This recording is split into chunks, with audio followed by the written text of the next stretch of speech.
Querido Pai que estás nos céus, na Tua presença estamos em busca de bênçãos, em busca de intimidade, em busca de santidade, em busca daquilo que não temos, o Senhor tem. Dá-nos Tuas bênçãos.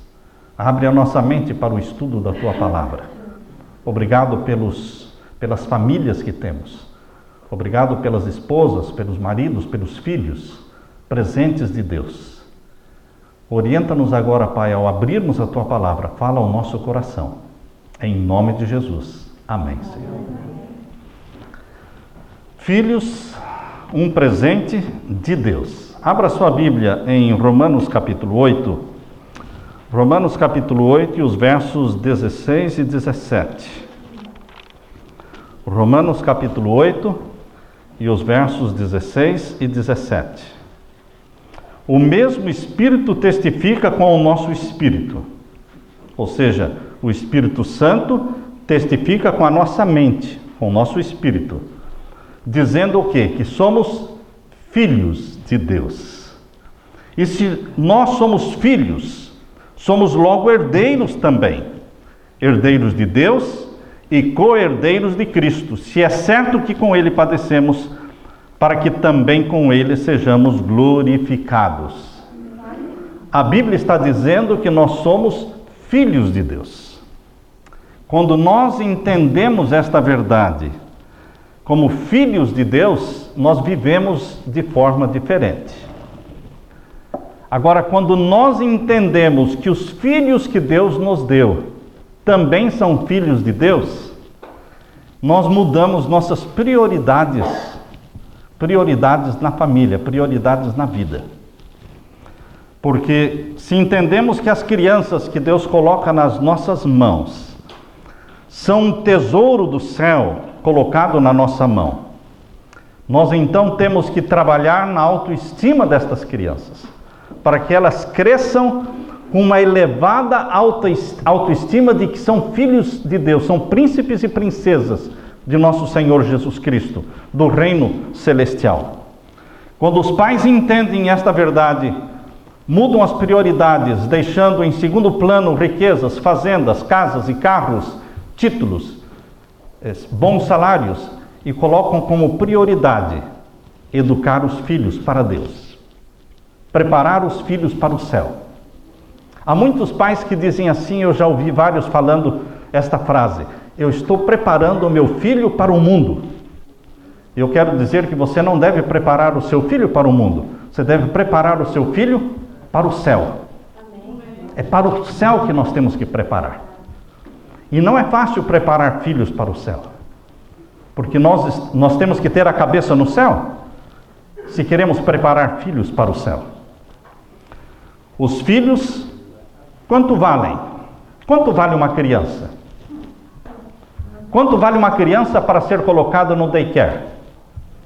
Quanto vale uma criança para ser deixada na mão de uma babá?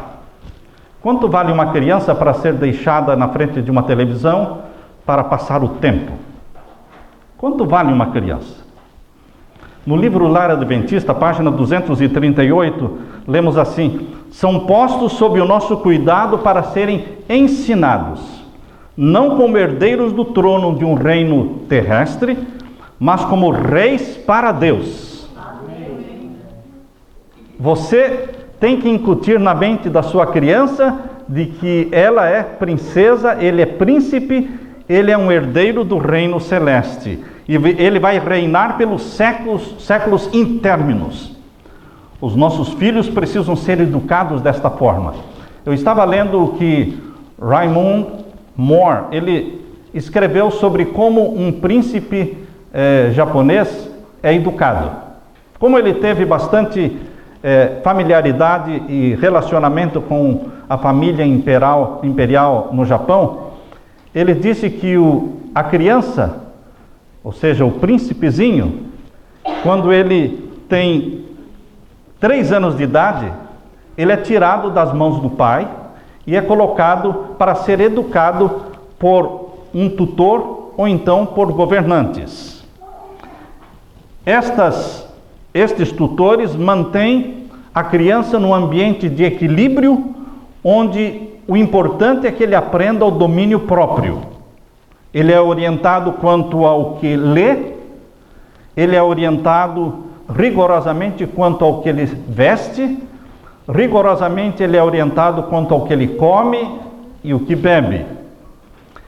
Ele é orientado quanto às suas maneiras de andar, de se assentar, de se relacionar com as pessoas, porque ele está sendo ensinado de que ele é um príncipe.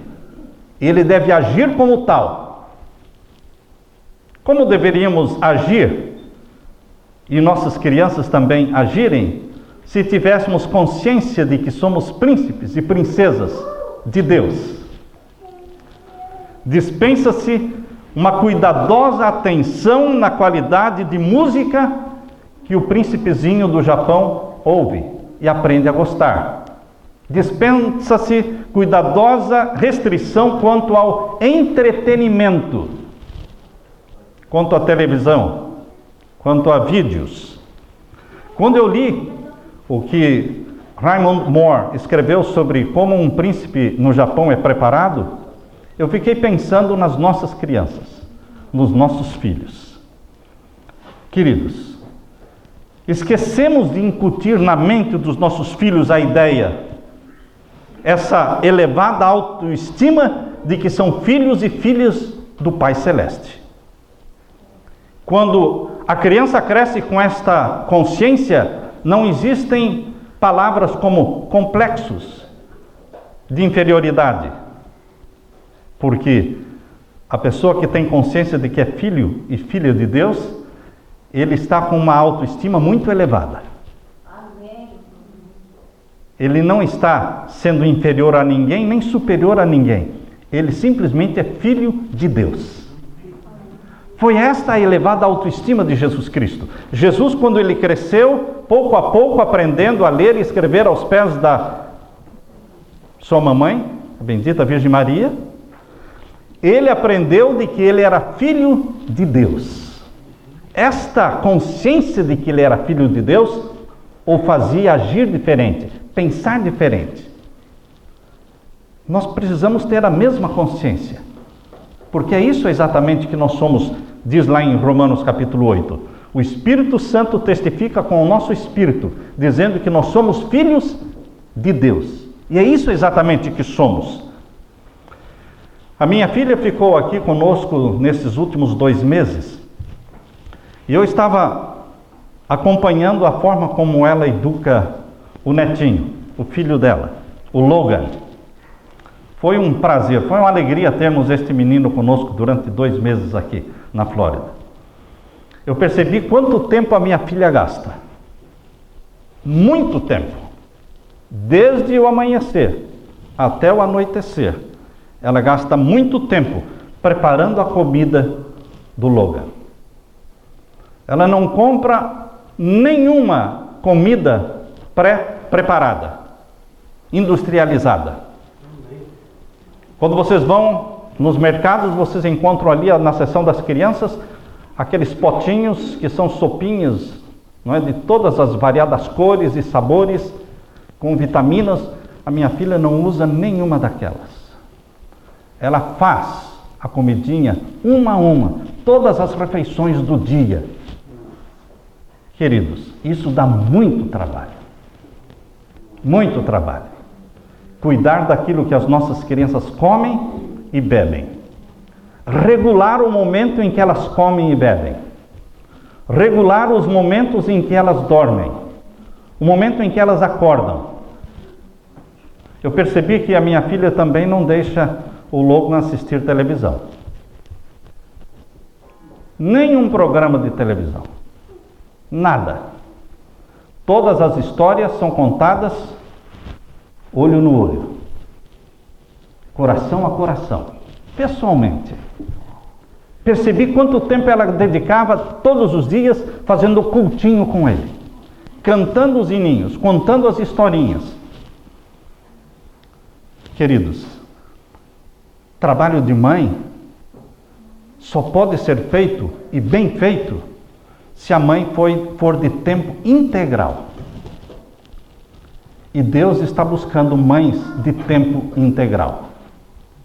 principalmente nesta fase inicial que antecede o período da idade escolar. Principalmente nesse período em que a criança não está indo para a escola ainda, realmente a mãe precisa ser de tempo integral. É muito cansativo. Há muitos jovens maridos, porque à medida que a gente vai envelhecendo, a gente vai respeitando mais o trabalho das mães. Mas quando a gente é jovem, a gente acha que eu trabalho fora, a minha esposa fica em casa, não faz nada, então quando volta do trabalho, ele diz, eu estou cansado, e ela, quando ela diz que está cansada, o marido fala, cansada do quê? Você não fez nada?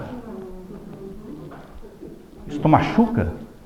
Isso deixa transparecer uma grande ignorância, porque é muito mais estressante ficar o dia todo cuidando de uma criança, desde que ela acorda de manhã até a noitinha, quando vai dormir.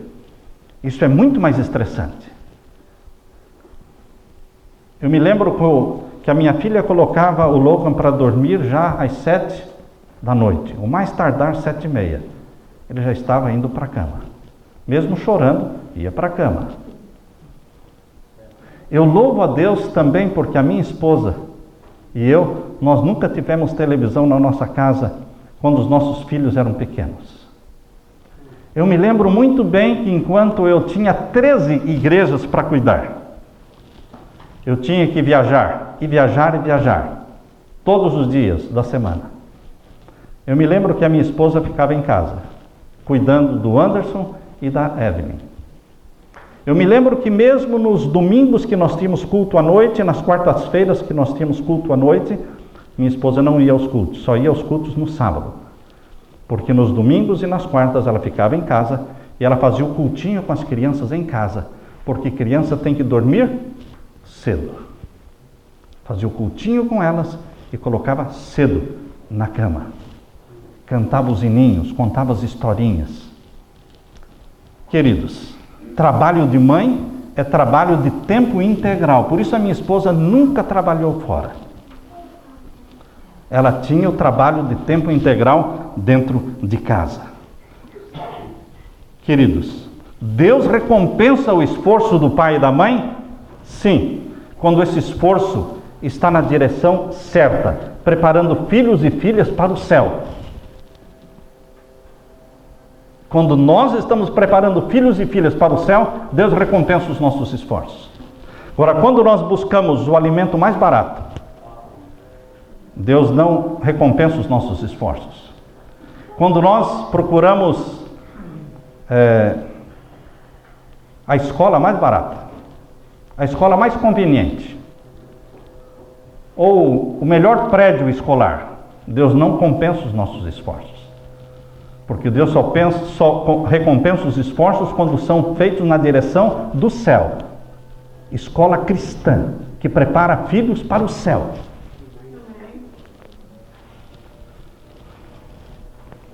Eu quero ler para vocês o que encontrei. Isso está em Signs of Times. É uma revista adventista, publicada no dia 24 de novembro de 1881. Vejam o que Deus escreveu ali. Deus deixou esta missão para as mães com o auxílio dos maridos. Deus deixou a missão de salvar e educar as crianças para quem? Para a mãe. Para quem? Para a mãe. Com o auxílio do marido. Mas a maior responsabilidade recai, obviamente, sobre a mãe. Nenhuma outra pessoa poderá cumprir esta missão de formar o caráter das crianças segundo o modelo divino, mas isso exigirá esforço paciente e consciencioso, diz aqui, paciente e consciencioso, firmeza e decisão para guiar a vontade e restringir as paixões. Nos 3 primeiros anos de vida, as paixões precisam ser reprimidas. Nos 3 primeiros anos de vida, a criança precisa aprender a ouvir não. Nos 3 primeiros anos de vida, a criança precisa aprender o domínio próprio.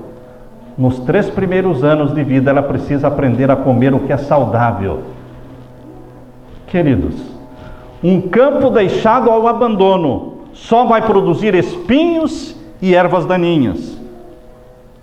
Para que o solo seja fértil e produza boa semente, o terreno tem que ser afofado, a semente tem que ser espalhada, tem que se cavar ao redor dos novos rebentos, removendo o mato e afofando a terra, e então as preciosas plantinhas florescerão, recompensando ricamente o cuidado e o labor. Isso é o que Deus escreveu em 1881. Os filhos foram colocados em nossas mãos, queridos pais e mães, não para comerem a hora que querem. Vocês já ouviram falar de snacks? Snack não é comida. Snack não é alimento. São calorias vazias. A criança, quanto mais ela comer, quanto mais frequentemente ela comer, mais irritada ela ficará. Quanto mais açúcar ela comer, mais irritadiça ficará. Interessante que o Logan ainda, vou falar baixinho, o Logan ainda não descobriu que existe açúcar e nem sal. Ele come tudo sem o açúcar e sem o sal.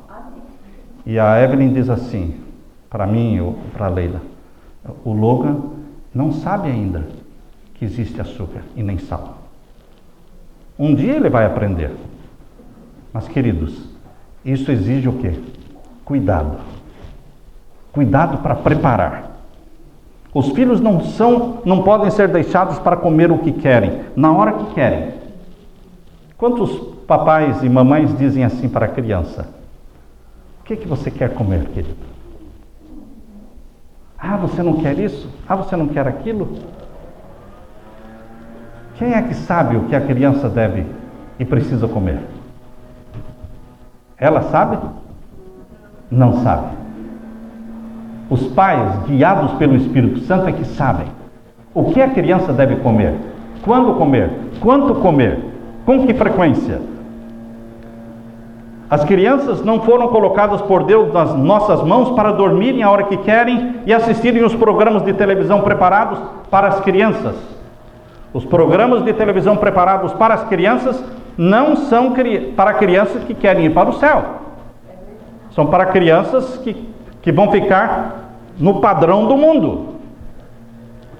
Quem quer ir para o céu tem que ter outro padrão. Não para serem deixados também aos cuidados de um daycare. Por melhor que seja o daycare, eles não podem se preocupar com uma formação individual do caráter de cada criança que é deixada ali. Tudo que fazemos em casa para os nossos filhos deve ter um propósito santo. E qual é o propósito santo? Formar um caráter semelhante ao de Jesus. Formar um caráter semelhante ao de Jesus. Eu me lembro de uma mãe que disse, não, mas eu deixo no daycare de uma mulher cristã, ela é evangélica. E sabe o que a mulher colocava para as crianças cristãs? Os cultos da igreja dela. Nota 10, não é? Só que era pentecostal. Então as crianças assistiam o dom de línguas, pessoas ficando endemoniadas, expulsão de demônios. Era o culto da igreja dela. Ela, na sua melhor intenção, colocava para as crianças no daycare assistirem. Estava fazendo o melhor que ela sabia, mas, queridos, imaginem sua criança assistindo uma sessão de endemoniamento. A formação do caráter é a obra mais importante que já foi confiada a seres humanos. No livro Educação, página 225. Nunca dantes moços e moças foram defrontados por perigos tão grandes como hoje. Formar o caráter das nossas crianças. Essa é a obra dos pais. Desenvolver o caráter dos filhos em harmonia com os preceitos da palavra de Deus. Não segundo os costumes do mundo. Eu quero louvar a Deus porque Deus tem abençoado o esforço da minha esposa na educação dos filhos. Porque que, graças a Deus, o Anderson e a Evelyn estão firmes nos caminhos do Senhor. Amém. Os nossos netos, são 3 netos, são a Lizie, a Louise e o Logan, todos com L, em homenagem a Leila, a vovó. Todos eles estão firmes nos caminhos do Senhor, aprendendo a louvar ao Senhor, a cantar para Jesus. Esforços, investimento no céu. Essa obra de desenvolver o caráter de Jesus nos filhos deve vir primeiro. Nela estão envolvidos interesses eternos. A formação do caráter de nossos filhos é de maior importância que o cultivo das fazendas. A formação do caráter dos nossos filhos é mais importante do que a construção de casas para morar e a realização de qualquer espécie de negócio ou indústria. Eu me lembro que a minha mãe, pobrezinha como era, tendo o salário mínimo, ela investiu tudo o que ela tinha para me colocar na escola adventista. E depois que terminei os estudos na escola adventista, ela fez tudo o que pôde para me levar para o internato adventista. Contra a minha vontade. Eu disse, eu não vou. Ela disse, você vai. Você vai. Eu tinha 16 anos. E ela me levou à força para o colégio.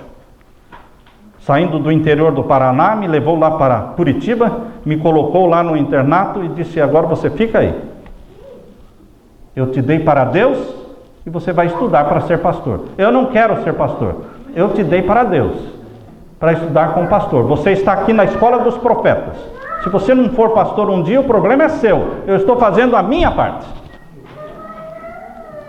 Queridos, determinação de uma mãe para salvar o filho. Eu me lembro muito bem que quando fui expulso do colégio, a minha mãe chegou para me visitar no colégio e o diretor disse para ela que eu tinha sido expulso do colégio. Então, havia uma distância de 17 a 18 quilômetros entre o colégio e a cidade de Curitiba. Então o diretor foi levar a minha mãe até a cidade de Curitiba, na casa da minha tia, e ela, já sabendo de que eu tinha sido expulso, ela foi chorando no carro do diretor o tempo todo. 18 quilômetros, chorando. E ela dizia para o diretor, o senhor tem que dar mais uma oportunidade para esse menino? O senhor tem que dar uma segunda chance para ele? Eu o dei para Deus, para ser pastor. Eu o trouxe e coloquei aqui na escola adventista para ser pastor. Agora o senhor está expulsando esse menino? Eu fiz a minha parte. Se essa criança se perder, o senhor é culpado. Determinação. O diretor ficou impressionado com aquela determinação.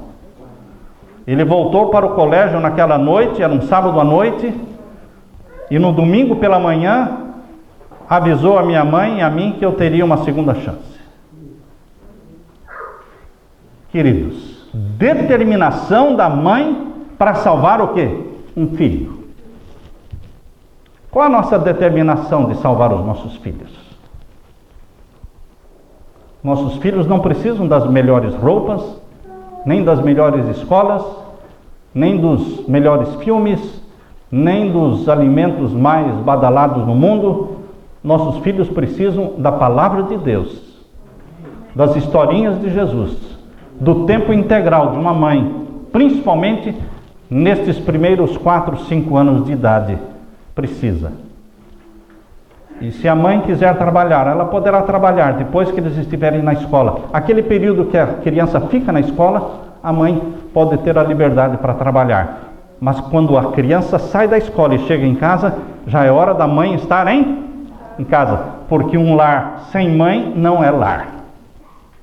É uma casa vazia, cheia de móveis, mas não tem amor, não tem carinho, existe solidão. Por isso, quando as crianças chegam correndo da escola, já precisam encontrar ali quem?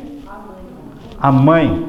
Aquela mulher usada pelo Espírito Santo para santificar a família, para educar e formar o caráter de Cristo nos filhos.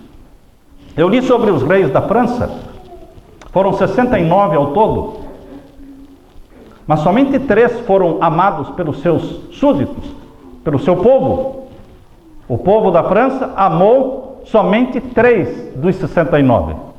E, queridos, não foi coincidência que os 3 amados pelo povo francês foram os únicos educados pela própria mãe. Porque todos os outros foram educados por tutores. Um pastor estava visitando uma família aqui na área de Nova York, na área rural de Nova York, era uma fazenda, e ele percebeu que o menino de 4 anos era muito inteligente, muito vivo, muito esperto. Ele ficou encantado com aquela criança, e não demorou muito tempo para ele descobrir a razão. Quando ele estava conversando com a mãe da criança, o menino chegou ali com uma revista na mão, e a mãe estava lavando as peças de uma desnatadeira. Não sei se os mais jovens sabem o que é isso, mas os mais antigos sabem o que é uma desnatadeira, que tira a nata do leite.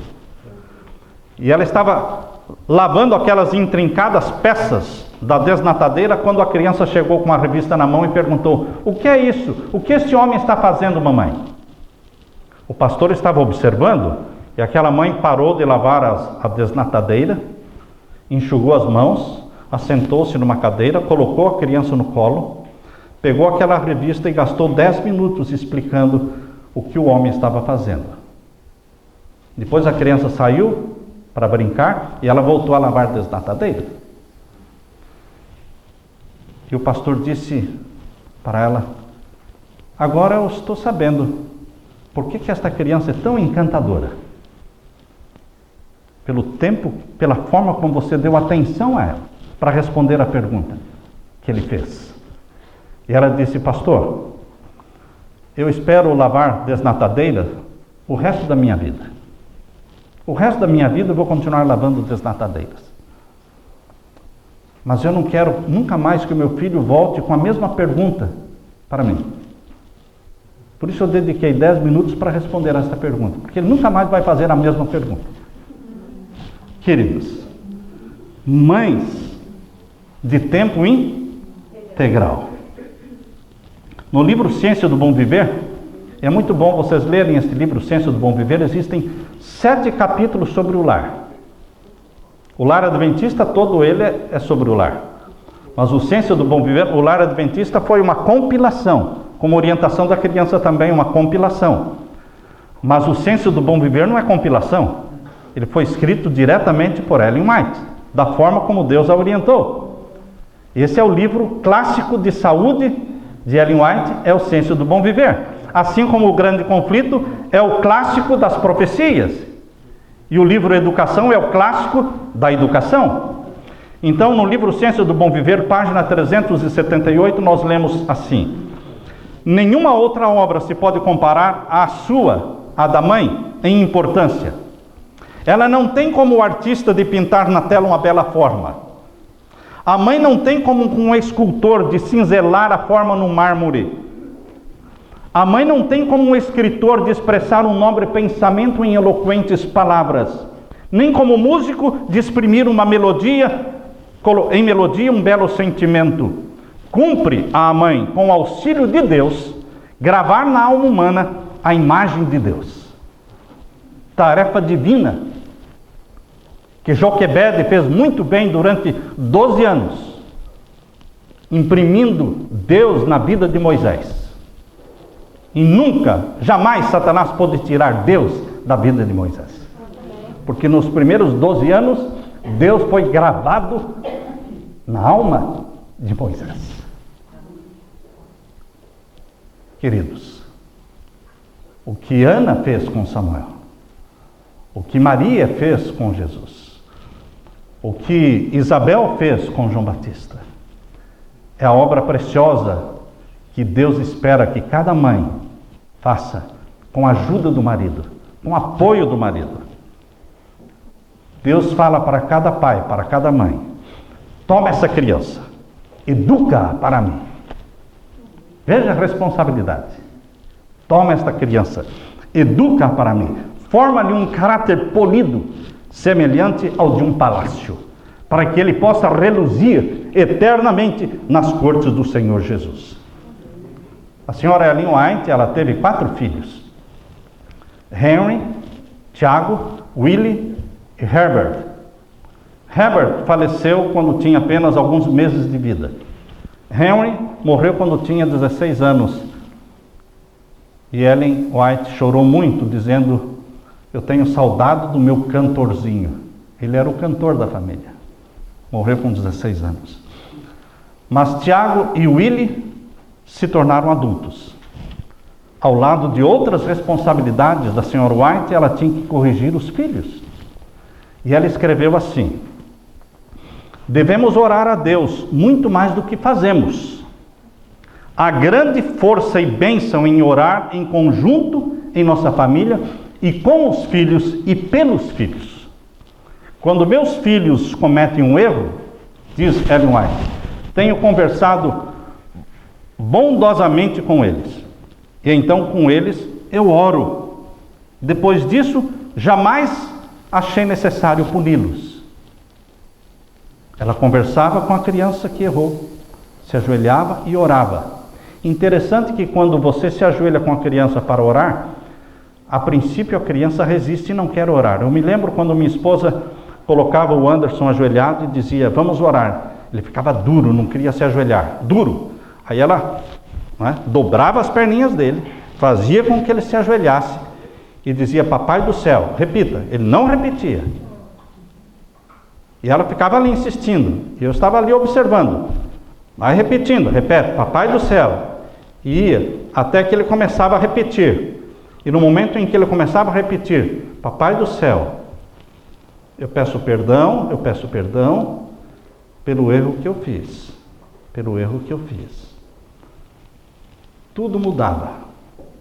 Outro clima. Outra influência santa penetrava.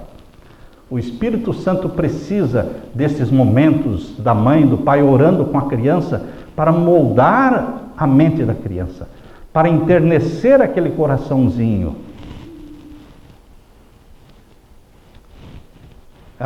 Diz Ellen White que quando ela orava, o coraçãozinho deles se desmanchava em ternura diante do Espírito Santo, que veio em resposta à oração. Orientação da criança, página 524.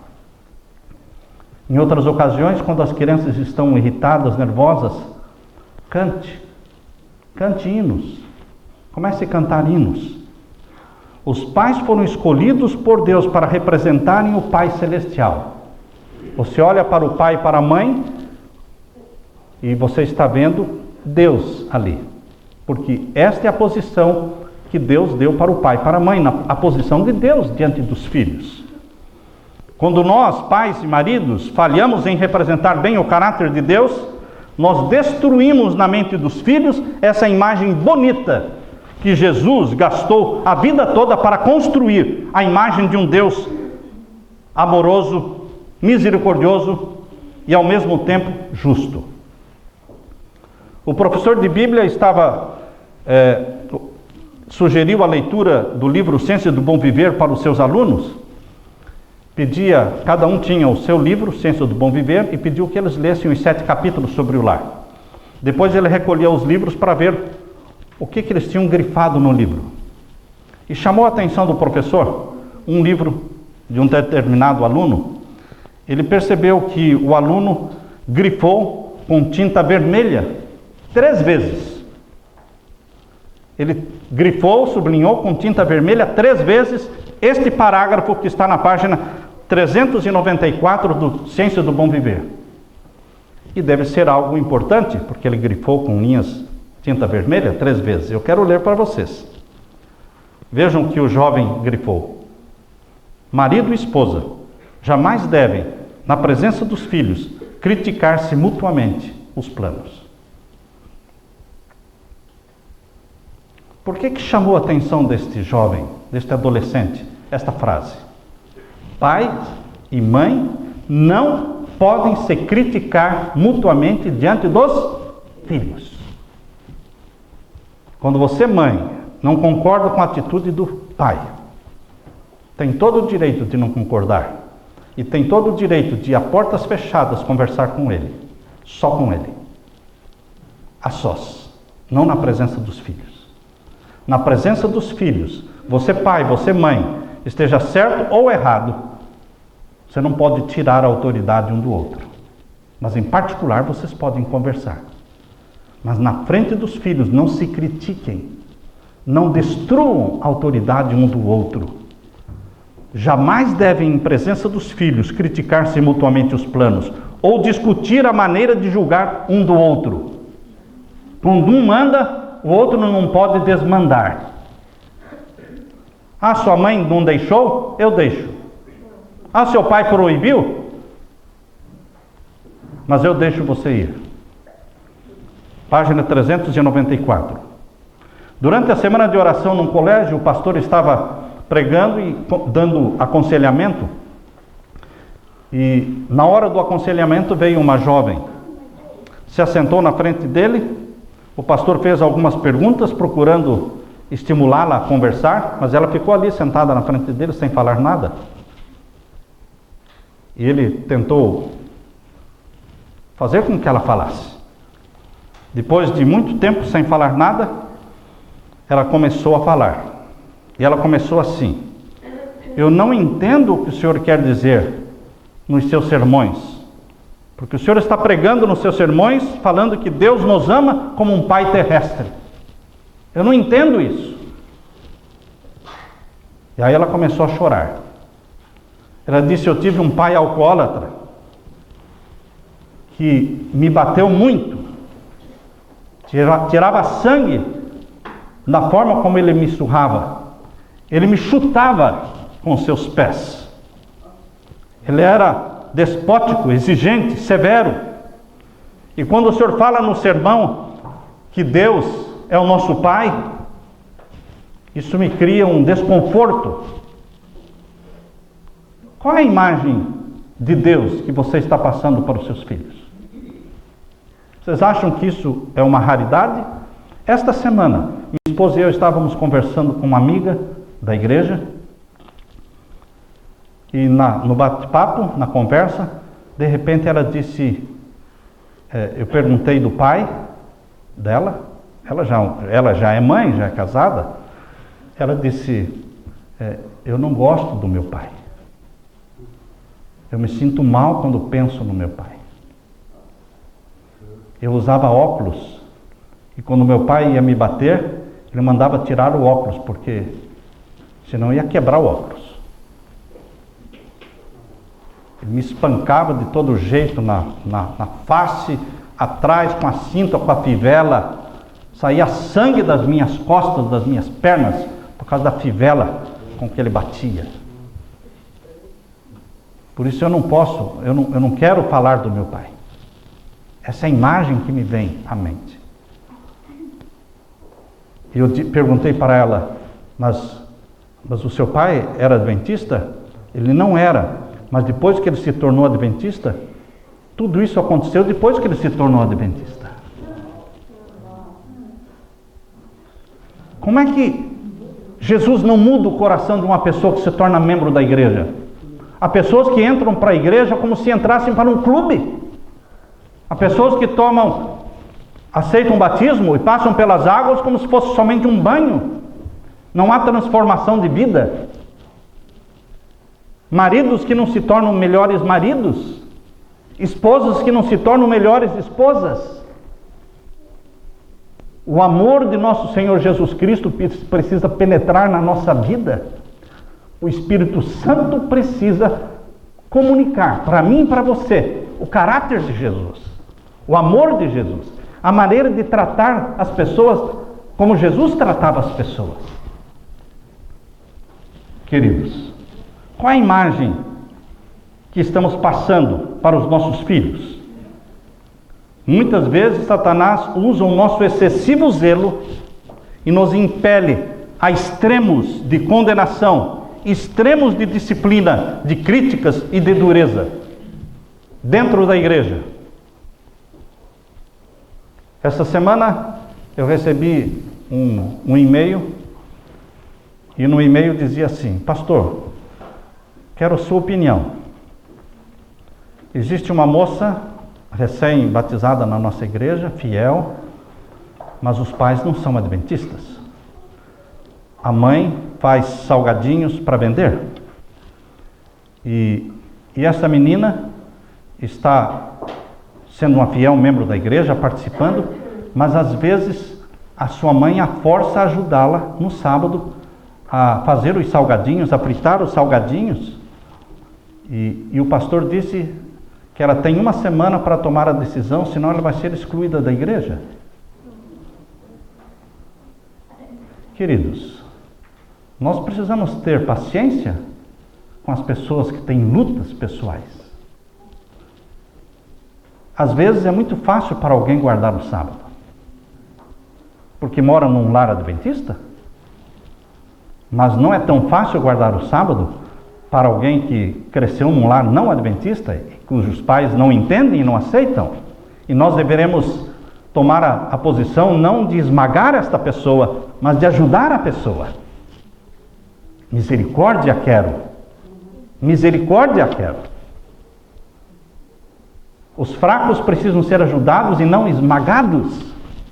Que tipo de imagem de Deus nós passamos para os nossos filhos? Para as crianças, para os jovens da igreja? Que tipo de imagem de Deus que nós passamos para eles?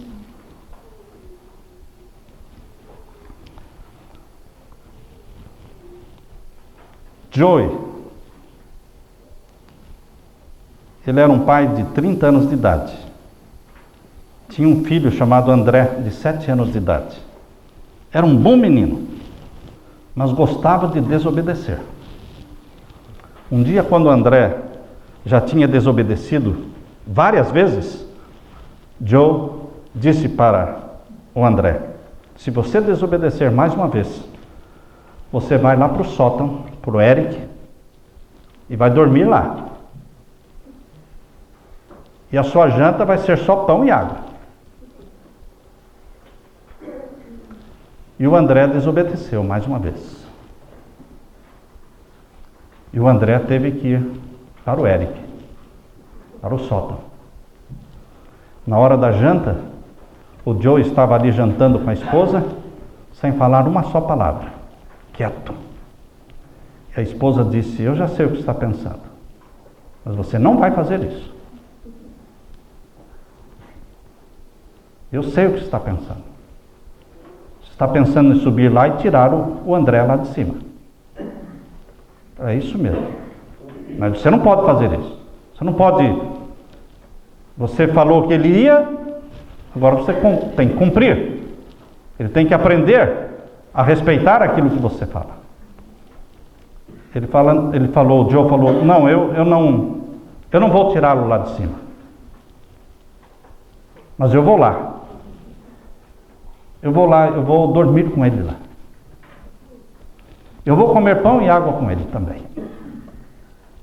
E o Joe subiu lá no Eric, deitou com o filho, e o menino colocou a cabeça no ombro dele, e os dois ficaram ali dormindo juntos, e comeram pão e água. Em outras palavras, ele não tirou a autoridade, mas ele o quê? Demonstrou misericórdia. Esse é o nosso Deus, irmãos. Deus não pode anular a lei, os 10 mandamentos. Mas Ele enviou Jesus para nos ensinar a obedecer, para chorar com os que choram, para sorrir com os que sorriem, para morrer na cruz por nós. É um Deus que não é só justiça, não. Antes da justiça, vem misericórdia. E depois da misericórdia, vem mais misericórdia. E depois desta mais misericórdia, vem mais misericórdia. E então vem a justiça. E mesmo a justiça ainda vem mesclada de misericórdia. Esse é o nosso Deus, que nós temos que representar diante dos nossos filhos. Quando Jesus voltar, meu querido pai, minha querida mãe, que você e eu possamos dizer: Senhor, eis-nos aqui, com os filhos que o Senhor nos deu. Vamos para o céu. O céu é o nosso destino. E é para lá que nós queremos levar os nossos filhos. Amém? Amém. Deus seja louvado. Amém. Nós vamos cantar um hino que fala